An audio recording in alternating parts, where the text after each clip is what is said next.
ప్రతిఘటన టీవీకి స్వాగతం. క్షణక్షణమే కోసం.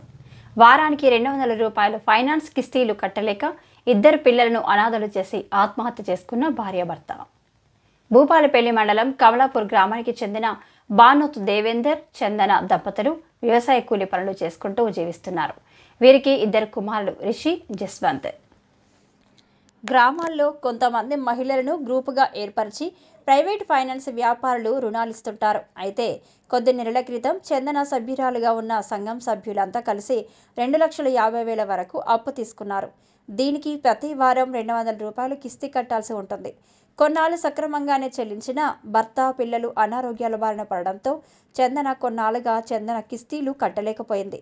దీనిపై ఫైనాన్స్ యజమాని ఒత్తిడి చేయడంతో భార్యాభర్తలు తీవ్ర మనోవేదనకు గురైన చందన డిసెంబర్ 6న గడ్డి మందు తాగగా ఇరుగు పొరుగు వారు ఎంజీఎం ఆసుపత్రికి తరలించారు. ఆమె పరిస్థితిపై ఆందోళనతో దేవేందర్ అదే నెల 20న ఇంట్లో ఉరివేసుకొని ఆత్మహత్య పాల్పడ్డాడు. ఆసుపత్రిలో చికిత్స పొందుతూ చందన మంగళవారం మృతి చెందింది.